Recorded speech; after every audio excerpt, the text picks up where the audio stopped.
Hi കൂട്ടുകാരെ, ഞാൻ Reshma Minish. Pencil blogs YouTube ചാനലിലേക്ക് എല്ലാ കൂട്ടുകാർക്കും സ്വാഗതം. സെൻസേഷൻ ആൻഡ് റെസ്പോൺസ് അറിയാനും പ്രതികരിക്കാനും എന്ന ചാപ്റ്ററിലെ 3rd പാർട്ടാണ് ഇന്നത്തെ ക്ലാസ്. അപ്പോൾ നമുക്ക് ക്ലാസ്സിലേക്ക് കിടക്കാം. ഇന്ന് 2 ടോപ്പിക്കാണ് പഠിപ്പിക്കുന്നത്. ഒന്നാമത്തെ topic generation and transmission of impulse, സന്ദേശങ്ങളുടെ രൂപപ്പെടലും പ്രേഷണവും. രണ്ടാമത്തെ ടോപ്പിക് സിനാപ്സ്. ഈ 2 ടോപ്പിക്കുകളാണ് ഇന്നത്തെ ക്ലാസ്. അപ്പോൾ നമുക്ക് ഓരോ ടോപ്പിക്കുകളായിട്ട് പഠിക്കാം. First topic generation and transmission of impulses, സന്ദേശങ്ങളുടെ രൂപപ്പെടലും പ്രേഷണവും. കഴിഞ്ഞ ക്ലാസ്സിൽ നമ്മൾ പഠിച്ചിട്ടുണ്ടായിരുന്നു, നമുക്ക് ശരീരത്തിനകത്തും പുറത്തും സ്റ്റിമുലേ ഉണ്ടാകുന്നത്. സ്റ്റിമുലേ റിസപ്റ്റർ സെല്ല് സ്വീകരിക്കുകയും സ്യൂട്ടബിൾ ആയിട്ടുള്ള ഇമ്പൾസ് രൂപപ്പെടുത്തി അവ ബ്രെയിനിൽ കൊണ്ടെത്തിക്കുകയും ചെയ്യും. അങ്ങനെ ബ്രെയിനിൽ കൊണ്ടെത്തിക്കുമ്പോഴാണ് നമ്മുടെ ശരീരത്തിൽ പ്രതികരണ പ്രവർത്തനങ്ങൾ ഉണ്ടാകുന്നത്. അപ്പോൾ ഇങ്ങനെ ഉണ്ടാകുന്ന ഈ പ്രതികരണ പ്രവർത്തനങ്ങളെ നിയന്ത്രിക്കുന്നത് ഏകോപിപ്പിക്കുകയും ചെയ്യുന്നത് നെർവസ് സിസ്റ്റമാണ്. മനസ്സിലായല്ലോ? അപ്പോൾ നമ്മുടെ ശരീരത്തിൽ ഉണ്ടാകുന്ന സ്റ്റിമുലയെ റിസപ്റ്റർ സെല്ല് സ്വീകരിച്ച് അവയെ ബ്രെയിനിൽ കൊണ്ടെത്തിക്കുകയും അവയെ കോർഡിനേറ്റ് ചെയ്യുകയും നിയന്ത്രിക്കുകയും ചെയ്യുന്നത് ആരാണ്? നെർവസ് സിസ്റ്റമാണ്. ഇങ്ങനെ ഇമ്പൾസ് രൂപപ്പെട്ടാൽ മാത്രമേ എന്ത് ചെയ്യുകയുള്ളൂ? നമ്മുടെ ഈ നെർവസ് സിസ്റ്റം അതിനെ കൺട്രോൾ ചെയ്യുകയും കോർഡിനേറ്റ് ചെയ്യുകയും ചെയ്യുന്നു. ഇനി എങ്ങനെയാണ് അപ്പോൾ ഈ ഇമ്പൾസ് ഉണ്ടാകുന്നത്? അവ എങ്ങനെയാണ് ന്യൂറോണിൽ കൂടെ പാസ് ചെയ്ത് പോകുന്നത്? അതിനെ കുറിച്ചുള്ള കാര്യങ്ങളാണ് ഈ ഒരു ടോപ്പിക്കിൽ നമ്മൾ പഠിക്കുന്നത്. First point, the outer surface of the plasma membrane of the neuron is positively charged and the inner surface is negatively charged. The outer surface of the plasma membrane of the neuron is positively charged and the inner surface is negatively charged. നാഡീകോശത്തിന്റെ കോശസ്തരത്തിന് പുറത്ത് positive ചാർജും അകത്ത് negative ചാർജുമാണ്. നാഡീകോശത്തിന്റെ കോശസ്തരത്തിന് പുറത്ത് positive ചാർജും അകത്ത് negative ചാർജുമാണ്. അപ്പോൾ നമ്മൾ പഠിച്ചിരുന്നു എന്താണ്, എല്ലാ സെല്ലിനെയും പോലെ ന്യൂറോണിനും എന്തൊക്കെയുണ്ട്? കോശസ്തരമുണ്ട്, സെൽ മെംബ്രെയിൻ ഉണ്ട്, ഇവയൊക്കെ ഉണ്ടെന്ന് നമ്മൾ പഠിച്ചിരുന്നു. അപ്പോൾ ഇങ്ങനെയുള്ള ഈ ന്യൂറോണിന്റെ പ്ലാസ്മ മെംബ്രെയിന്റെ പുറത്ത് ഔട്ടറിലെ പോസിറ്റീവ് ചാർജും ഇന്നറിലെ നെഗറ്റീവ് ചാർജുമാണ് ഉള്ളത്. മനസ്സിലായല്ലോ? എന്താണ്, നമ്മുടെ ന്യൂറോണിലെ പ്ലാസ്മ മെംബ്രെയിന്റെ പുറത്ത് പോസിറ്റീവ് ചാർജും അകത്ത് നെഗറ്റീവ് ചാർജുമാണ് കാണപ്പെടുന്നത്. ആ പോയിന്റ് മനസ്സിലായല്ലോ? പ്ലാസ്മ മെംബ്രെയിന്റെ അകത്ത് പുറത്തുള്ള ചാർജ് ഒക്കെ ഏതാണെന്ന് മനസ്സിലായല്ലോ? പുറത്ത് ഏത് ചാർജാണ്? Positive charge. അകത്ത് ഏത് ചാർജാണ്? Negative charge. Next point, this is due to the difference in the distribution of certain ions. This is due to the difference in the distribution of certain ions. ചില അയോണുകളുടെ വിന്യാസത്തിലുള്ള വ്യത്യാസമാണ് ഇതിന് കാരണം. ചില അയോണുകളുടെ വിന്യാസത്തിലുള്ള വ്യത്യാസമാണ് ഇതിന് കാരണം. അതായത് ഈ പ്ലാസ്മ മെംബ്രെയിന്റെ പുറത്ത് എന്ത് ചാർജാണ്? Positive charge. അകത്ത് എന്ത് ചാർജാണ്? Negative charge. ഇങ്ങനെ ഉണ്ടാവാൻ കാരണം എന്താണ്? ചില അയോണുകളിലുള്ള ഡിസ്ട്രിബ്യൂഷനിലുള്ള ഡിഫറൻസ് കൊണ്ടാണ് ഇങ്ങനെ ഉണ്ടാവാൻ ഉള്ള കാരണം. മനസ്സിലായോ? എന്തുകൊണ്ടാണ് പ്ലാസ്മ മെംബ്രെയിന്റെ പുറത്തും അകത്ത് ഈ ചാർജ് വന്നത് മനസ്സിലായോ? പ്ലാസ്മ മെംബ്രെയിന്റെ പുറത്ത് ഏത് ചാർജാണുള്ളത്? Positive charge. അകത്ത് നെഗറ്റീവ് ചാർജുമാണ് ഉള്ളത്. ഇതിന് കാരണം എന്താണ്? ചില അയോണുകളുടെ ഡിസ്ട്രിബ്യൂഷനിലുള്ള ഡിഫറൻസ് ആണ്. ആ 2 പോയിന്റ് നിങ്ങൾക്ക് മനസ്സിലായല്ലോ? മൂന്നാമത്തെ point, when stimulated the distribution of ions in that particular part changes and hence the inner surface becomes positively charged and the outer surface becomes negatively charged. When stimulated, the distribution of ions in that particular part changes and hence the inner surface becomes positively charged and the outer surface becomes negatively charged.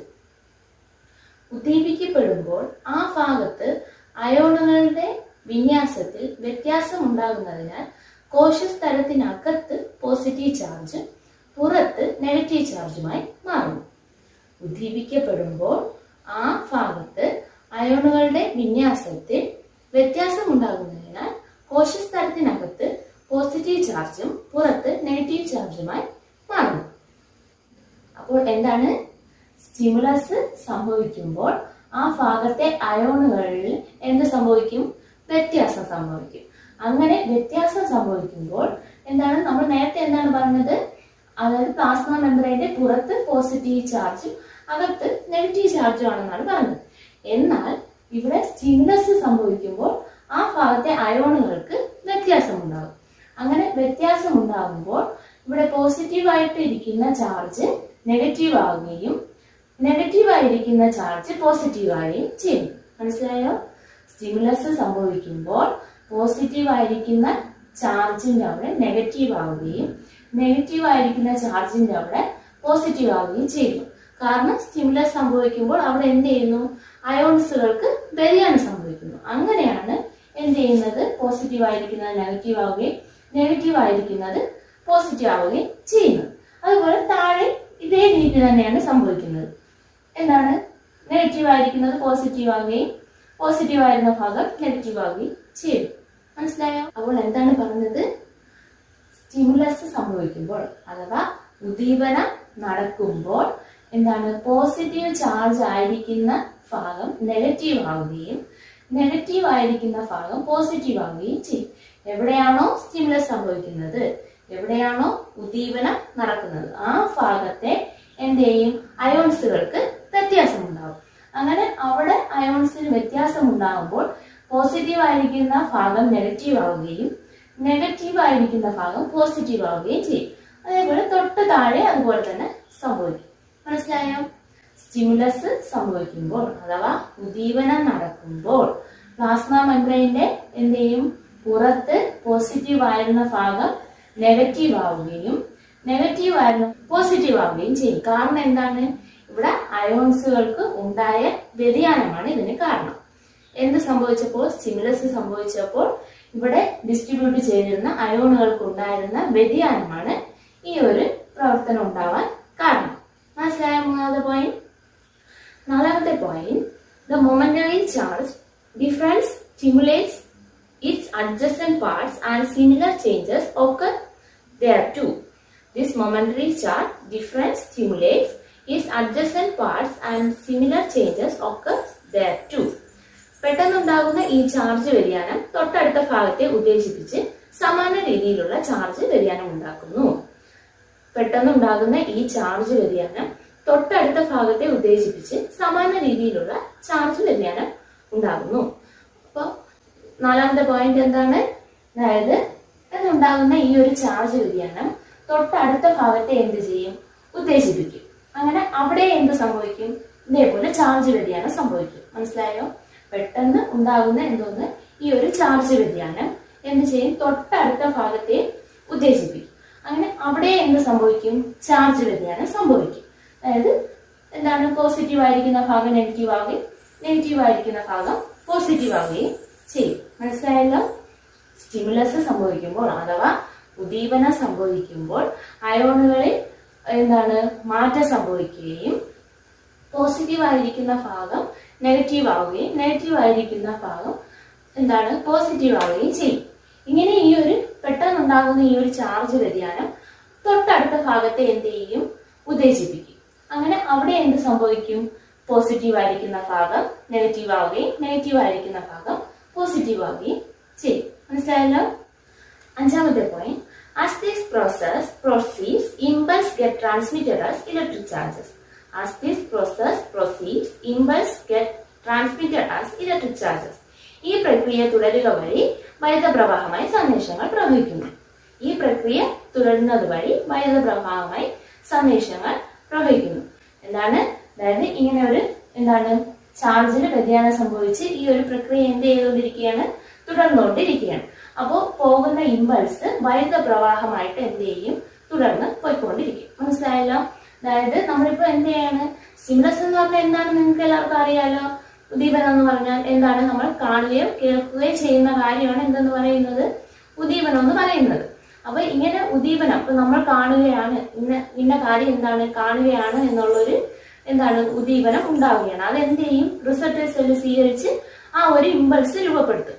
ഈ ഇമ്പൾസിനെയാണ് എന്ത് ചെയ്യുന്നത്? ഈ neuron വഴി എന്ത് ചെയ്യുന്നത്? Transmit ചെയ്ത് കൊണ്ടുപോകുന്നത്. മനസ്സിലായോ? അതെങ്ങനെയാണ് കൊണ്ടുപോകുന്നത് എന്നാണ് ഇപ്പൊ നമ്മൾ പറഞ്ഞത്. അപ്പോൾ ഈ ചാർജ് വ്യതിയാനം സംഭവിക്കുന്നത് വഴി വൈദ്യുത പ്രവാഹമായിട്ടാണ് എന്ത് ചെയ്യുന്നത്, ഇമ്പൾസ് ന്യൂറോൺസിൽ കൂടെ എന്ത് ചെയ്യുന്നത്, ട്രാൻസ്മിറ്റ് ചെയ്ത് പോകുന്നത്. മനസ്സിലായല്ലോ അഞ്ചാമത്തെ പോയിന്റ് എന്താണെന്നുള്ളത്. എന്താണ് സ്റ്റിമുലസ് സംഭവിക്കുമ്പോൾ എന്ത് ചെയ്യും, ഇവിടെ വിന്യസിച്ചിരിക്കുന്ന അയോൺസുകളിൽ എന്ത് സംഭവിക്കും, വ്യതിയാനം ഉണ്ടായി പോസിറ്റീവ് ആയിട്ടിരിക്കുന്ന ചാർജ് നെഗറ്റീവ് ആവുകയും നെഗറ്റീവ് ആയിട്ടിരിക്കുന്ന ചാർജ് പോസിറ്റീവ് ആവുകയും ചെയ്യും. അതുവഴി എന്ത് ചെയ്യും, അങ്ങനെ പെട്ടെന്ന് ഉണ്ടാകുന്ന ഈ ഒരു ചാർജ് വ്യതിയാനം തൊട്ടടുത്ത ഭാഗത്തെ എന്ത് ചെയ്യും, ഉത്തേജിപ്പിക്കും. അങ്ങനെ എന്ത് ചെയ്യും, ആ തൊട്ടടുത്ത ഭാഗത്തും ഇതുപോലെ എന്ത് സംഭവിക്കും, പോസിറ്റീവ് ആയിരിക്കുന്ന ഭാഗം നെഗറ്റീവ് ആവുകയും നെഗറ്റീവ് ആയിരിക്കുന്ന ഭാഗം പോസിറ്റീവ് ആവുകയും ചെയ്യും. അങ്ങനെ ഇതുവഴി എന്ത് ചെയ്യും, വൈദ്യുത പ്രവാഹമായിട്ട് ഇങ്ങനെ ഈ സംഭവിക്കുന്ന ഈ പ്രക്രിയ നമ്മൾ വൈദ്യുത പ്രവാഹമായിട്ടാണ് എന്ത് ചെയ്യുന്നത്, ഇമ്പൾസിനെ കൊണ്ടുപോകുന്നത് അഥവാ സന്ദേശങ്ങളെ കൊണ്ടുപോകുന്നത്. മനസ്സിലായല്ലോ. ആറാമത്തെ point, nerve impulses are messages transmitted through the neurons. Nerve impulses are messages transmitted through the neurons. നാഡീകോശത്തിലൂടെ പ്രേഷണം ചെയ്യപ്പെടുന്ന സന്ദേശങ്ങളാണ് നാഡീയ ആവേഗങ്ങൾ. നാഡീകോശത്തിലൂടെ പ്രേഷണം ചെയ്യപ്പെടുന്ന സന്ദേശങ്ങളാണ് നാഡീയ ആവേഗങ്ങൾ. അപ്പൊ എന്താണ് ആറാമത്തെ പോയിന്റ് നമ്മൾ പറഞ്ഞത്, അതായത് ന്യൂറോണിലൂടെ ഇമ്പൾസ് അഥവാ സന്ദേശങ്ങൾ എന്ത് ചെയ്യുന്നു, പ്രേഷണം ചെയ്യപ്പെടുന്നു. ഇങ്ങനെ ന്യൂറോണിലൂടെ സന്ദേശങ്ങൾ പ്രേഷണം ചെയ്യപ്പെടുന്നതിനെ നെർവ് ഇമ്പൾസസ് എന്ന് അറിയപ്പെടുന്നു. ന്യൂറോണിൽ കൂടെ ഇമ്പൾസ് പാസ് ചെയ്യുന്നതുകൊണ്ട് അതിനെ നെർവ് ഇമ്പൾസ് എന്ന് അറിയപ്പെടുന്നു. മനസ്സിലായല്ലോ. അപ്പോൾ എന്താണ് generation and transmission of impulse എന്ന് പറയുന്നത്, സന്ദേശങ്ങളുടെ രൂപപ്പെടലും പ്രേഷണം എന്ന് പറയുന്നത് നമ്മുടെ ശരീരത്തിൽ സ്റ്റിമുലസ് അഥവാ ഉദ്ദീപനം ഉണ്ടാകുന്നു. എന്താണ് ഈ ഉദ്ദീപനം എന്ന് പറഞ്ഞാൽ അറിയാലോ, തൊടുക, കാണുക, ഇതൊക്കെയാണ് എന്തെന്ന് പറയുന്നത്, ഉദ്ദീപനങ്ങൾ എന്ന് പറയുന്നത്. ഇങ്ങനെ നമ്മുടെ ശരീരത്തിൽ അകത്തും പുറത്തും ഉണ്ടാകുന്ന ഉദ്ദീപനങ്ങളെ സ്വീകരിക്കാനായിട്ട് റിസപ്റ്റേഴ്സ് എന്ന് പറയുന്ന സെൽസ് ഉണ്ട്, അതായത് ഗ്രാഹികൾ ഉണ്ട്. ഈ ഗ്രാഹികൾ ഈ ഉദ്ദീപനങ്ങളെ സ്വീകരിക്കുകയും അതിനനുയോജ്യമായ ഇമ്പൾസ് രൂപപ്പെടുത്തുകയും, ഇമ്പൾസ് എന്ന് പറഞ്ഞാൽ സന്ദേശങ്ങൾ രൂപപ്പെടുത്തുകയും ചെയ്യും. ഇങ്ങനെ സന്ദേശങ്ങൾ രൂപപ്പെടുത്തുന്നത് ബ്രെയിനിൽ എത്തുമ്പോഴാണ് എന്ത് ചെയ്യുന്നത്, നമ്മുടെ പ്രതികരണ പ്രവർത്തനങ്ങൾ ഉണ്ടാകുന്നത്. ഇതിനെ ബ്രെയിനിൽ കൊണ്ടെത്തിക്കുന്നത് ആരാണ്, ന്യൂറോണാണ്. മനസ്സിലായല്ലോ, ന്യൂറോണാണ്. അപ്പൊ ഇമ്പൾസ് രൂപപ്പെട്ടാൽ മാത്രമേ അതിനെ കൺട്രോൾ ചെയ്യുകയും കോർഡിനേറ്റ് ചെയ്യുകയും ചെയ്യുകയുള്ളൂ.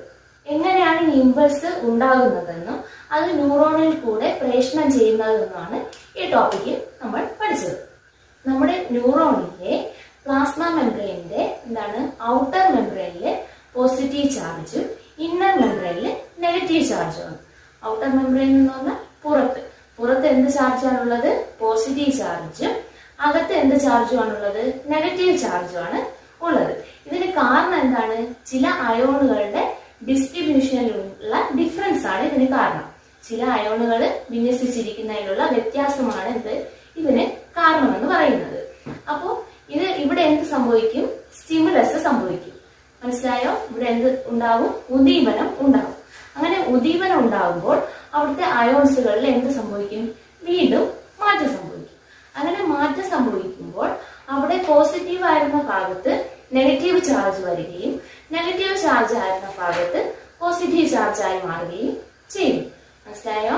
അതായത് സ്റ്റിമുലസ് സംഭവിക്കുമ്പോൾ എന്ത് സംഭവിക്കും, പോസിറ്റീവ് ചാർജ് ആയിരുന്ന ഭാഗത്ത് എന്ത് ചാർജ് വരും, നെഗറ്റീവ് ചാർജ് വരികയും നെഗറ്റീവ് ചാർജ് ആയിരുന്ന ഭാഗത്ത് പോസിറ്റീവ് ചാർജ് വരികയും ചെയ്യും. മനസ്സിലായല്ലോ. ഇങ്ങനെ ഈ ഒരു പെട്ടെന്നുണ്ടാകുന്ന ചാർജ് വ്യതിയാനം തൊട്ടടുത്ത ഭാഗത്തെ പ്ലാസ്മ മെംബ്രെയിന്റെ തൊട്ടടുത്ത ഭാഗത്തെ എന്ത് ചെയ്യും, ഉത്തേജിപ്പിച്ച് അവിടുത്തെ ചാർജ് ഇതുപോലെ എന്ത് ചെയ്യും, മാറ്റം സംഭവിക്കും. മനസ്സിലായോ. അവിടുത്തെ ചാർജ് എന്താവും, അവിടെ പോസിറ്റീവ് ചാർജ് ആയിരുന്ന ഭാഗം നെഗറ്റീവ് ആവുകയും നെഗറ്റീവ് ആയിരുന്ന ഭാഗം പോസിറ്റീവ് ആവുകയും ചെയ്യും. ഇങ്ങനെ ഈ ഒരു ചാർജ് വ്യതിയാനത്തിലൂടെ എന്ത് സംഭവിക്കും, വൈദ്യുത പ്രവാഹമായി ഇമ്പൾസ് എന്ത് ചെയ്യും, ന്യൂറോണിൽ കൂടെ ട്രാൻസ്മിറ്റ് ചെയ്യും. മനസ്സിലായല്ലോ. എങ്ങനെയാണ് ഇമ്പൾസ് ട്രാൻസ്മിറ്റ് ചെയ്ത് പോകുന്നത് മനസ്സിലായല്ലോ. എങ്ങനെയാണ്, വൈദ്യുത പ്രവാഹമായിട്ടാണ് ഇമ്പൾസ് എന്ത് ചെയ്യുന്നത്, ന്യൂറോണിലൂടെ ട്രാൻസ്മിറ്റ് ചെയ്ത് പോകുന്നത്. ഇങ്ങനെ ന്യൂറോണിലൂടെ വൈദ്യുത പ്രവാഹമായിട്ട് ചാർജ് എന്ത് ചെയ്യുന്നത്, ട്രാൻസ്മിറ്റ് ചെയ്യുന്നതിനെ നെർവ് ഇമ്പൾസ് എന്ന് അറിയപ്പെടുന്നു. മനസ്സിലായല്ലോ. ഇപ്പൊ ഒറ്റ ഇതിൽ പറയുകയാണെങ്കിൽ നമ്മൾ ആരെങ്കിലും എന്ത് ചെയ്യാണ്, സ്പർശിക്കുകയാണ്.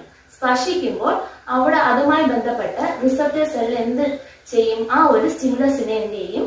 സ്വീകരിക്കും. ഈ സ്പർശം എന്ന് പറയുന്ന സ്റ്റിമുലസിനെ എന്ത് ചെയ്യും? സ്വീകരിക്കുകയും അവിടെ എന്ത് ചെയ്യും? സ്റ്റിമുലസ് സംഭവിച്ചല്ലേ? അപ്പൊ അവിടെ എന്ത് സംഭവിക്കും? അവിടെ എന്താണ്? നമ്മുടെ ന്യൂറോണിന്റെ പ്ലാസ്മ സ്ഥലമാണ്. ആ പ്ലാസ്മ സ്ഥലത്തിൽ ഉണ്ടായിരുന്ന എന്താണ്? പോസിറ്റീവ് ചാർജ് നെഗറ്റീവ് ആവുകയും നെഗറ്റീവ് ചാർജ് പോസിറ്റീവ് ആവുകയും ചെയ്യുന്നു. ഇത് വീണ്ടും അങ്ങനെ ഒരു സ്റ്റിമുലസ് പെട്ടെന്നാണ് എന്ത് ചെയ്തത്? സംഭവിച്ചത്. അതായത് നമ്മൾ പെട്ടെന്നല്ലേ എന്താണ് പ്രതികരണ പ്രവർത്തനങ്ങൾ നടത്തുന്നത്. അങ്ങനെ പെട്ടെന്ന് ഈ ഒരു സ്റ്റിമുലസ് സംഭവിച്ചപ്പോൾ എന്ത് ചെയ്യും? തൊട്ടടുത്ത ഭാഗത്തെ എന്ത് ചെയ്യും? പോസിറ്റീവ് ചാർജ് നെഗറ്റീവ് ചാർജ് ആവുകയും നെഗറ്റീവ് ചാർജ് പോസിറ്റീവ് ചാർജ് ആവുകയും ചെയ്യും. ഇങ്ങനെ വൈദ്യുത പ്രവാഹമായിട്ട് എന്ത് ചെയ്യും? ഈ ഒരു ഉദ്ദീപനം, അതായത് ഈ ഒരു ഇമ്പൾസ്, സ്പർശം എന്ന് പറയുന്ന ഈ ഒരു ഇമ്പൾസ് എന്ത് ചെയ്യും? ട്രാൻസ്മിറ്റ് ചെയ്യും അഥവാ പ്രേഷണം ചെയ്യും. അപ്പോൾ മനസ്സിലായോ generation and transmission of impulse, സന്ദേശങ്ങളുടെ രൂപപ്പെടലും പ്രേഷണവും എന്താണെന്ന്? അപ്പോൾ എന്താണ് നമ്മുടെ ഈ പ്ലാസ്മ മെംബ്രെയിന്റെ എന്താണ് ഈ സ്റ്റിമുലസ് സംഭവിക്കുന്നതിന് മുമ്പേ ഉള്ള ചാർജ് എന്താണ്? പ്ലാസ്മ മെംബ്രെയിൻ അകത്തും പുറത്തുള്ള ചാർജ് എന്താണ്? പുറത്ത് പോസിറ്റീവ് ചാർജും അകത്ത് നെഗറ്റീവ് ചാർജും അല്ലെ? എന്നാൽ സ്റ്റിമുലസ് സംഭവിച്ചതിന് ശേഷം അവിടെ ഉണ്ടാകുന്ന ചാർജ് ഏതാണ്? എന്താണ്? പുറത്ത് നെഗറ്റീവ് ചാർജ് ആവും, അകത്ത് പോസിറ്റീവ് ചാർജ് ആവും. അപ്പൊ എങ്ങനെയാണ് ന്യൂറോൺസിൽ കൂടെ ഇമ്പൾസ് ട്രാൻസ്മിറ്റ് ചെയ്യുന്നത്? ഇലക്ട്രിക് ചാർജസ് ആയിട്ടാണ് എന്ത് ചെയ്യുന്നത്? ഇമ്പൾസ് പാസ് ചെയ്യുന്നത്. വൈദ്യുത പ്രവാഹമായിട്ടാണ് എന്ത് ചെയ്യുന്നത്? ഇമ്പൾസ് എന്ത് ചെയ്യുന്നത്? പാസ് ചെയ്യുന്നത്. മനസ്സിലായല്ലോ? അപ്പൊ നമുക്ക് അടുത്ത ടോപ്പിക്കിലേക്ക് കടക്കാം. Next topic synapse. അപ്പോൾ നമ്മുടെ ശരീരത്തിൽ എന്താണ് സ്റ്റിമുലസ് ഉണ്ടാകുന്നു. അവയെ എന്താണ് റിസപ്റ്റേഴ്സ് എന്ന് പറയുന്ന സെല്ല് സ്വീകരിക്കും. അവിടെ വെച്ച് ഇമ്പൾസ് എന്ത് ചെയ്യുന്നു? രൂപപ്പെടുത്തുന്നു. ഇങ്ങനെ രൂപപ്പെടുത്തുന്ന ഇമ്പൾസിനെ എവിടെ കൊണ്ടെത്തിക്കും? മസ്തിഷ്കത്തിൽ, ബ്രെയിനിൽ എന്ത് ചെയ്യുന്നു? കൊണ്ടെത്തിക്കുന്നു. ബ്രെയിൻ ആണ് എന്ത് പറഞ്ഞു തരുന്നത്? അതിന് അനുയോജ്യമായ പ്രതികരണ പ്രവർത്തനങ്ങൾ നമുക്ക് എന്ത് ചെയ്യുന്നത്? പറഞ്ഞു തരുന്നത്. ഇത് സാധ്യമാകണമെങ്കിൽ ഒരു ന്യൂറോണിൽ ഉണ്ടാകുന്ന എന്താണ് ഇമ്പൾസ് അഥവാ സന്ദേശം മറ്റൊരു ന്യൂറോണിലേക്കോ അതുമായി ബന്ധപ്പെട്ട കോശത്തിലേക്കോ എന്ത് ചെയ്യേണ്ടതുണ്ട്? കൈമാറ്റം ചെയ്യേണ്ട ആവശ്യകതയുണ്ട്. മനസ്സിലായോ? ഇങ്ങനെ ഉണ്ടാകുന്ന എന്താണ് ഈ ഇമ്പൾസ്, അതായത് എന്താണ് സന്ദേശങ്ങൾ, ഒരു ന്യൂറോണിൽ ഉണ്ടാകുന്ന സന്ദേശങ്ങൾ മറ്റൊരു ന്യൂറോണിലേക്കോ അതുമായി ബന്ധപ്പെട്ട കോശത്തിലേക്കോ എന്ത് ചെയ്യേണ്ടതുണ്ട്? കൈമാറ്റം ചെയ്യപ്പെടേണ്ടത്. ഇത് എങ്ങനെയാണ് സാധ്യമാകുന്നത് എന്നുള്ളതാണ് ഈ ഒരു ടോപ്പിക്കിൽ നമ്മൾ പഠിക്കുന്നത്. അപ്പൊ നമുക്ക് ഓരോ പോയിന്റുകളായിട്ട് പഠിക്കാം. എന്താണ് സിനാപ്സ് എന്നുള്ളതാണ് first point. Synapse is the junction between two neuron or a neuron and a muscle cell or a neuron and A glandular cell. Synapse is the junction between two neuron or a neuron and a muscle cell or a neuron and a glandular cell. രണ്ട് നാഡീകോശങ്ങൾ തമ്മിലോ നാഡീകോശവും പേശീകോശവും തമ്മിലോ നാഡീകോശവും ഗ്രന്ഥികോശവുമായോ ബന്ധപ്പെടുന്ന ഭാഗമാണ് synapse. രണ്ട് നാഡീകോശങ്ങൾ തമ്മിലോ നാഡീകോശവും പേശീകോശവും തമ്മിലോ നാഡീകോശവും ഗ്രന്ഥികോശവും തമ്മിലോ ബന്ധപ്പെടുന്ന ഭാഗമാണ് എന്തെന്ന് പറയുന്നത്? Synapse എന്ന് പറയുന്നത്. മനസ്സിലായോ? Synapse is the junction between two neuron or a neuron and a muscle cell or a neuron and A glandular cell. Synapse എന്ന് പറഞ്ഞാൽ എന്താണ്? ജംഗ്ഷൻ, ഒരു ജംഗ്ഷനാണ്. അതായത് രണ്ട് ന്യൂറോണുകൾ തമ്മിൽ കൂടിച്ചേരുന്ന ഭാഗമോ അല്ലെങ്കിൽ ഒരു ന്യൂറോണും ഒരു ഗ്ലാൻഡുലാർ സെല്ലും തമ്മിൽ കൂടിച്ചേരുന്ന ഭാഗമോ അല്ലെങ്കിൽ എന്താണ് ഒരു ന്യൂറോണും ഒരു മസിൽ സെല്ലും തമ്മിൽ കൂടിച്ചേരുന്ന ഭാഗമോ ആണ് എന്തെന്ന് പറയുന്നത്? സിനാപ്സ് എന്ന് പറയുന്നത്. എന്താണ്? ഒരു ജംഗ്ഷനാണ്. രണ്ട് ന്യൂറോണുകൾ തമ്മിൽ കൂടിച്ചേരുന്ന ആ ഭാഗത്ത് എന്താണ്? ഒരു ജംഗ്ഷൻ. അതിനെയാണ് എന്തെന്ന് പറയുന്നത്? സിനാപ്സ് എന്ന് പറയുന്നത്. സിനാപ്സ് എന്തെന്ന് മനസ്സിലായല്ലോ? Synapse is the junction between neuron or a neuron and a muscle cell or a neuron and a എന്താണ് glandular cell or a neuron. Neuron എന്ന് പറഞ്ഞാൽ എന്താണ്? രണ്ട് ന്യൂറോണുകൾ തമ്മിൽ കൂടിച്ചേരുന്ന ആ ഭാഗത്ത് ഉണ്ടാകുന്ന ജംഗ്ഷനെയോ അല്ലെങ്കിൽ എന്താണ് ഒരു ന്യൂറോണും ഒരു ഗ്ലാൻഡുലാർ സെല്ലും തമ്മിൽ ചേരുന്ന ജംഗ്ഷനെയോ അല്ലെങ്കിൽ ഒരു ന്യൂറോണും മസിൽ സെല്ലും തമ്മിൽ ചേരുന്ന ആ ഒരു ജംഗ്ഷനെയാണ് നമ്മൾ എന്തെന്ന് ആ ബന്ധപ്പെടുന്ന ഭാഗത്തെയാണ് നമ്മൾ എന്തെന്ന് പറയുന്നത്? സിനാപ്സ് എന്ന് പറയുന്നത്. മനസ്സിലായല്ലോ first point. Second point, when electric impulses from the axon reach the synaptic nerve, certain chemical substances are secreted from there to the synaptic cleft. These chemical substances are called neurotransmitters. When electric impulses from the axon reach the synaptic nerve, certain chemical substances are secreted from there to the synaptic cleft. These chemical substances are called neurotransmitters. ആക്സോണിൽ നിന്നും വൈദ്യുത ആവേഗങ്ങൾ synaptic Nobil എത്തുമ്പോൾ ചില രാസവസ്തുക്കൾ synaptic വിടവിലേക്ക് സ്രവിക്കുന്നു. ഈ രാസവസ്തുക്കളാണ് നാടീയ പ്രേഷകങ്ങൾ. ആക്സോണിൽ നിന്നും വൈദ്യുത ആവേഗങ്ങൾ synaptic Nobil എത്തുമ്പോൾ ചില രാസവസ്തുക്കൾ സിനാപ്റ്റിക് വിടവിലേക്ക് സ്രവിക്കുന്നു. ഈ രാസവസ്തുക്കളാണ് നാടീയ പ്രേഷണങ്ങൾ. ഇലക്ട്രിക് ഇമ്പൾസ് എവിടെ വരും? സിനാപ്റ്റിക് നോബിൽ, ആക്സോണിലൂടെ സിനാപ്റ്റിക് നോബിൽ എത്തുകയും അവിടെ വെച്ച് ചില കെമിക്കൽ സബ്സ്റ്റൻസ് ഉണ്ടാകുകയും ചെയ്യും. ഈ കെമിക്കൽ സബ്സ്റ്റൻസിനെ സിനാപ്റ്റിക് ക്ലെഫ്റ്റിലേക്ക്, അതായത് എന്താണ്, ഈ ഒരു വിടവിലേക്ക്, എന്താണ് ഈ സിനാപ്റ്റിക് നോബ് കഴിഞ്ഞിട്ടുള്ള അടുത്ത ന്യൂറോണിലേക്ക് ഇമ്പൾസ് പോകാൻ വേണ്ടിയിട്ടുള്ള ഒരു ഭാഗമുണ്ട്. അതിനെ എന്താണ് സിനാപ്റ്റിക് ക്ലെഫ്റ്റ് എന്നാണ് പറയുന്നത്. ഈ സിനാപ്റ്റിക് ക്ലെഫ്റ്റിലേക്ക് എന്ത് ചെയ്യുന്നു? ഈ ഇലക്ട്രിക് ഇമ്പൾസ് വന്ന് ഉണ്ടാക്കി എന്താണ് കെമിക്കൽ സബ്സ്റ്റൻസിനെ വിടുന്നു. ഈ കെമിക്കൽ സബ്സ്റ്റൻസിനെ നമ്മൾ പറയുന്ന പേര് ന്യൂറോ ട്രാൻസ്മിറ്റർ എന്നാണ്, അഥവാ നാടീയ പ്രേഷകമാണെന്ന് പറയുന്നു. മനസ്സിലായോ? ആക്സോണിലൂടെ ഇലക്ട്രിക് ഇമ്പൾസ് വരികയും വൈദ്യുത പ്രവാഹങ്ങൾ എന്ത് ചെയ്യും? വരികയും അത് സിനാപ്റ്റിക് നോബിൽ വന്ന് അവിടെ വെച്ച് ചില കെമിക്കൽ സബ്സ്റ്റൻസ് ഉണ്ടാക്കുകയും ചെയ്യുന്നു. ആ കെമിക്കൽ സബ്സ്റ്റൻസിനെ സിനാപ്റ്റിക് ക്ലെഫ്റ്റിലേക്ക് എന്ത് ചെയ്യുന്നു? വിടുകയും ചെയ്യുന്നു. ഈ എന്താണ് ഈ സിനാപ്റ്റിക് നോബിൽ നിന്ന് സിനാപ്റ്റിക് ക്ലെഫ്റ്റിലേക്ക് വന്ന എന്താണ് ഈ കെമിക്കൽ സബ്സ്റ്റൻസിനെ നമ്മൾ പറയുന്നത് ന്യൂറോ ട്രാൻസ്മിറ്റർ അഥവാ നാടീയ പ്രേഷകങ്ങൾ എന്നാണ്. മനസ്സിലായല്ലോ?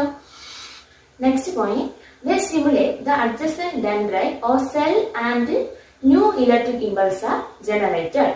They stimulate the adjacent dendrite or cell and new electric impulse are generated. ഇവ തൊട്ടടുത്ത ഡെൻഡ്രൈറ്റിനെയോ കോശത്തെയോ ഉദ്ദേശിപ്പിച്ച് പുതിയ വൈദ്യുതാവേഗങ്ങൾ സൃഷ്ടിക്കുന്നു. ഇവ തൊട്ടടുത്ത ഡെൻഡ്രൈറ്റിനെയോ കോശത്തെയോ ഉദ്ദേശിപ്പിച്ച് പുതിയ വൈദ്യുത ആവേഗങ്ങൾ സൃഷ്ടിക്കുന്നു. എന്താണ്? ഇലക്ട്രിക് ഇമ്പൾസ് ആക്സോണിൽ കൂടെ വരികയും അത് സിനാപ്റ്റിക് നോബിൽ വന്ന് ചില കെമിക്കൽ സബ്സ്റ്റൻസ് രൂപപ്പെടുത്തുകയും ചെയ്യുന്നു. ആ കെമിക്കൽ സബ്സ്റ്റൻസിനെ സിനാപ്റ്റിക് ക്ലെഫ്റ്റിലേക്ക് എന്ത് ചെയ്യുന്നു? വിടുകയും ഈ സിനാപ്റ്റിക് ക്ലെഫ്റ്റിൽ വരുന്ന ഈ കെമിക്കൽ സബ്സ്റ്റൻസിനെ പറയുന്ന പേര് ന്യൂറോ ട്രാൻസ്മിറ്റേഴ്സ് എന്നാണ്. ഈ ന്യൂറോ ട്രാൻസ്മിറ്റേഴ്സ് തൊട്ടടുത്ത എന്താണ് ഡെൻഡ്രൈറ്റിനെയോ പിന്നെ ഏതെങ്കിലും ഒരു കോശത്തെയോ അതുമായി ബന്ധപ്പെട്ട ഏതെങ്കിലും ഒരു കോശത്തെയോ എന്ത് ചെയ്യും? ചെന്ന് ഉദ്ദേശിപ്പിക്കും. അതുവഴി എന്ത് ചെയ്യും? വീണ്ടും അതുവഴി എന്ത് ചെയ്യും? ഇലക്ട്രിക് ഇമ്പൾസ് ആയിട്ട് ആ ന്യൂറോ ട്രാൻസ്മിറ്റേഴ്സ് എന്ത് ചെയ്യും? പാസ് ചെയ്ത് പോകും. മനസ്സിലായോ? എന്ത് ചെയ്യും? ഈ ന്യൂറോ ട്രാൻസ്മിറ്റേഴ്സ് ഈ സിനാപ്റ്റിക് ക്ലെഫ്റ്റിൽ വന്ന് തൊട്ടടുത്ത ഡെൻഡ്രൈറ്റിനെയോ അതുമായി ബന്ധപ്പെട്ട കോശത്തെയോ ചെന്ന് എന്ത് ചെയ്യും? ഉത്തേജിപ്പിക്കും, സ്റ്റിമുലേറ്റ് ചെയ്യും. എന്നിട്ട് അതുവഴി വീണ്ടും എന്ത് ചെയ്യും? ഇലക്ട്രിക് ഇമ്പൾസ് ആയിട്ട് എന്ത് ചെയ്യും? ഈ ആവേഗങ്ങൾ എന്ത് ചെയ്യും? രൂപപ്പെട്ട് പോകും. മനസ്സിലായല്ലോ? മൂന്നാമത്തെ പോയിന്റ് മനസ്സിലായല്ലോ? ഒരിക്കൽ കൂടെ പറഞ്ഞുതരാം. അതായത് ഇലക്ട്രിക് ഇമ്പൾസ് എന്ത് ചെയ്യും? ആക്സോണിൽ നിന്നും സിനാപ്റ്റിക് നോബിൽ എത്തുകയും അവിടെ വെച്ച് എന്ത് രൂപപ്പെടുകയും ചെയ്യും? ചില കെമിക്കൽ സബ്സ്റ്റൻസ് രൂപപ്പെടുകയും ചെയ്യും. ഈ കെമിക്കൽ സബ്സ്റ്റൻസിനെ നമ്മൾ പറയുന്ന പേര് ന്യൂറോ ട്രാൻസ്മിറ്റർ എന്നാണ്. ഈ ന്യൂറോ ട്രാൻസ്മിറ്റർ അതായത് ഈ കെമിക്കൽ സബ്സ്റ്റൻസിനെ എന്ത് ചെയ്യും? ഈ സിനാപ്റ്റിക് ക്ലെഫ്റ്റിലേക്ക് എന്ത് ചെയ്യും? അതായത് ഈ സിനാപ്റ്റിക് നോബും അടുത്ത ഒരു ഡെൻഡ്രൈറ്റോ കോശമോ തമ്മിലുള്ള ആ ഒരു വിടവിനെയാണ് എന്തെന്ന് പറയുന്നത്? സിനാപ്റ്റിക് ക്ലെഫ്റ്റ് എന്ന് പറയുന്നത്. അപ്പൊ ഇവിടേക്ക് എന്ത് ചെയ്യും? ഈ ന്യൂറോ ട്രാൻസ്മിറ്റേഴ്സിനെ എന്ത് ചെയ്യും? ഈ സിനാപ്റ്റിക് നോബ് എത്തിക്കും. ഈ ന്യൂറോ ട്രാൻസ്മിറ്റേഴ്സ് ചെന്ന് തൊട്ടടുത്ത ഡെൻഡ്രൈറ്റിനെയോ ഇനി ഇതുമായി ബന്ധപ്പെട്ട കോശത്തെയോ എന്ത് ചെയ്യും? ഉത്തേജിപ്പിക്കുകയും അവിടെ നിന്ന് വീണ്ടും ഇതേപോലെ ഇലക്ട്രിക് ഇമ്പൾസ് ആയിട്ട് എന്ത് ചെയ്യുകയും ചെയ്യും? പ്രവഹിക്കുകയും ചെയ്യും. ഇമ്പൾസ് രൂപപ്പെട്ടു പോവുകയും ചെയ്യും. ഇത് തുടർന്നുകൊണ്ടിരിക്കുന്ന ഒരു പ്രവർത്തനമാണ്. ഒരിക്കൽ കൂടെ പറഞ്ഞു തരാം. അതായത് ആക്സോണിൽ നിന്ന് വരുന്ന ഇലക്ട്രിക് ഇമ്പൾസ്, എവിടെ നിന്ന് വരുന്ന ഇലക്ട്രിക് ഇമ്പൾസ്? ആക്സോണിൽ നിന്ന് വരുന്ന ഇലക്ട്രിക് ഇമ്പൾസ് സിനാപ്റ്റിക് നോബിൽ എന്ത് ചെയ്യും? എത്തുകയും അവിടെ വെച്ച് എന്താണ് ചില കെമിക്കൽ സബ്സ്റ്റൻസിനെ രൂപപ്പെടുത്തുകയും ചെയ്യുന്നു. ഈ കെമിക്കൽ സബ്സ്റ്റൻസിനെ സിനാപ്റ്റിക് ക്ലെഫ്റ്റിലേക്ക് എന്ത് ചെയ്യുന്നു? പുറപ്പെടുവിക്കുന്നു. സിനാപ്റ്റിക് ക്ലെഫ്റ്റ് എന്ന് പറഞ്ഞാൽ എന്താണെന്ന് മനസ്സിലായല്ലോ. ഇതെന്താണ്? സിനാപ്റ്റിക് നോബാണ്. സിനാപ്റ്റിക് നോബ് കഴിഞ്ഞാൽ അടുത്ത് ഏതെങ്കിലും എന്താണ് ഡെൻഡ്രൈറ്റോ അതുമായി ബന്ധപ്പെട്ട എന്തെങ്കിലും കോശമായിരിക്കും. അപ്പൊ ഇതിന്റെ ഇടയ്ക്കുള്ള ഈ ഒരു വിടവിനെയാണ് എന്തെന്ന് പറയുന്നത്? സിനാപ്റ്റിക് ക്ലെഫ്റ്റ് എന്ന് പറയുന്നത്. ഈ സിനാപ്റ്റിക് ക്ലെഫ്റ്റിലേക്ക് എന്ത് ചെയ്യുന്നു? ഇവിടെ ഉണ്ടായ കെമിക്കൽ സബ്സ്റ്റൻസ് വരികയും ചെയ്യുന്നു. മനസ്സിലായോ? ഈ കെമിക്കൽ സബ്സ്റ്റൻസിന് എന്തെന്നാണ് പറയുന്നത്? ന്യൂറോ ട്രാൻസ്മിറ്റേഴ്സ്, നാഡീയ പ്രേഷകങ്ങൾ എന്ന് പറയുന്നു.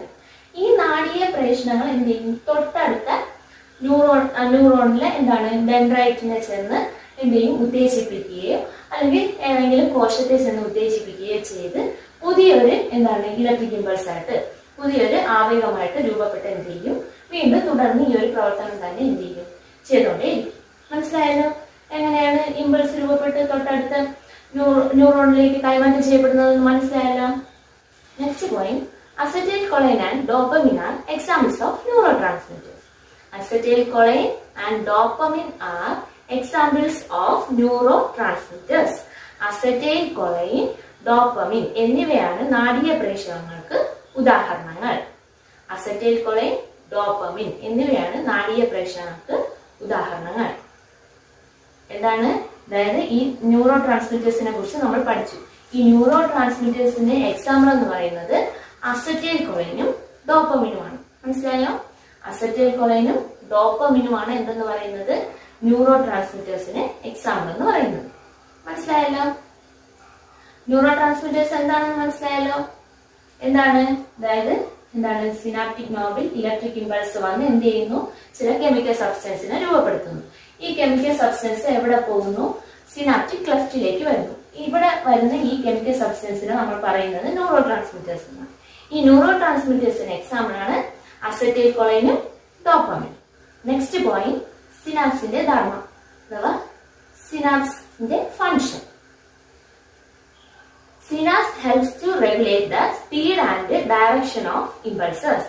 Synapse helps to regulate the speed and direction of impulses. ആവേഗങ്ങളുടെ വേഗത, ദിശ എന്നിവ ക്രമീകരിക്കുകയാണ് സിനാപ്സുകളുടെ ധർമ്മം. ആവേഗങ്ങളുടെ വേഗത, ദിശ എന്നിവ ക്രമീകരിക്കുകയാണ് സിനാപ്സുകളുടെ ധർമ്മം. അപ്പൊ എന്താണ് സിനാപ്സുകളുടെ ധർമ്മം എന്ന് പറയുന്നത്? അതായത് ഇമ്പൾസിന്റെ, അതായത് ഇലക്ട്രിക് ഇമ്പൾസിന്റെ ഒക്കെ എന്താണ് വേഗതയും അവ പോകേണ്ട ദിശയും നിയന്ത്രിക്കുകയാണ് ആര് ചെയ്യുന്നത്? ഈ സിനാപ്സ് ചെയ്യുന്നത്. സിനാപ്സിന്റെ ധർമ്മം എന്താണെന്ന് മനസ്സിലായല്ലോ. എന്താണ് സിനാപ്സിന്റെ ധർമ്മം? ഈ വരുന്ന ഇലക്ട്രിക് ഇമ്പൾസിന്റെ വേഗത, സ്പീഡും എന്താണ് അതിന്റെ ഡയറക്ഷനും നിയന്ത്രിക്കുന്നതാണ് ആര് ചെയ്യുന്ന ധർമ്മം എന്ന് പറയുന്നത്? സിനാപ്സ് ചെയ്യുന്ന ധർമ്മം എന്ന് പറയുന്നത്. ഇപ്പൊ ഈ ഒരു രീതിക്കാണ് എന്ത് ചെയ്യുന്നത്? ഇലക്ട്രിക് ഇമ്പൾസ് പോകുന്നത്. ഇനി ഇവിടെയാണ് തൊട്ട് ഒരു ന്യൂറോണോ കിടക്കുന്നതെങ്കിൽ അങ്ങോട്ടുള്ള ഡെൻഡ്രൈറ്റിലോട്ടായിരിക്കും എന്ത് ചെയ്യുന്നത്? പോകുന്നത്. അപ്പൊ ആ ദിശയിലോട്ട് പോകണമെങ്കിൽ ആരാണ് സഹായിക്കേണ്ടത്? സിനാപ്സ് ആണ് എന്ത് ചെയ്യേണ്ടത്? സഹായിക്കേണ്ടത്. മനസ്സിലായല്ലോ? സിനാപ്സിന്റെ സ്ട്രക്ചർ വളരെ ഇമ്പോർട്ടന്റ് ആണ്. പിന്നെ എങ്ങനെയാണ് അതിൽ കൂടെ ആവേഗങ്ങൾ പോകുന്നത് എന്നുള്ളതും വളരെ ഇമ്പോർട്ടന്റ് ആണ്. പിന്നെ വിവിധ തരം സിനാപ്സുകൾ ഏതൊക്കെയാണെന്ന് അതൊക്കെ എന്താണ് വളരെ ഇമ്പോർട്ടന്റ് ആയിട്ടുള്ള ഒരു ഭാഗമാണ്. അപ്പൊ വിവിധ തരം സിനാപ്സുകൾ ഏതൊക്കെയാണ്? ഡിഫറെന്റ് ടൈപ്സ് ഓഫ് സിനാപ്സ് എന്ന് ചോദിച്ചാൽ എന്താണ് പറയുന്നത്? എന്താണ്? ന്യൂറോൺ ഓർ എ ന്യൂറോൺ, അതായത് junction between neuron or a neuron, അല്ലെങ്കിൽ എന്താണ് neuron or a glandular cell, അല്ലെങ്കിൽ neuron or a muscle cell. ഇവയാണ് എന്തെന്ന് പറയുന്നത്? ഡിഫറെന്റ് ടൈപ്സ് ഓഫ് എന്താണ് സിനാപ്സ് എന്ന് പറയുന്നത്. മനസ്സിലായല്ലോ? അപ്പൊ ഇന്ന് എന്തൊക്കെയാണ് നമ്മൾ പഠിച്ചത്? Generation and transmission of impulses, next synapse. ഈ രണ്ട് ടോപ്പിക്കാണ് ഇന്ന് എന്ത് ചെയ്തത് നമ്മൾ പഠിച്ചത്. ഇതെല്ലാ കൂട്ടുകാരും നന്നായിട്ട് പഠിക്കുക. അപ്പോൾ ഇന്നത്തെ ക്ലാസ് ഇവിടെ അവസാനിക്കുകയാണ്. ഞങ്ങളുടെ ക്ലാസ് നിങ്ങൾക്ക് ഇഷ്ടമായെങ്കിൽ ലൈക്ക് ചെയ്യുക, ഷെയർ ചെയ്യുക, സബ്സ്ക്രൈബ് ചെയ്യുക. അപ്പോൾ അടുത്തൊരു ക്ലാസ്സിൽ വീണ്ടും കുഞ്ഞു ടോപ്പിക്കായിട്ട് നമുക്ക് വീണ്ടും കാണാം.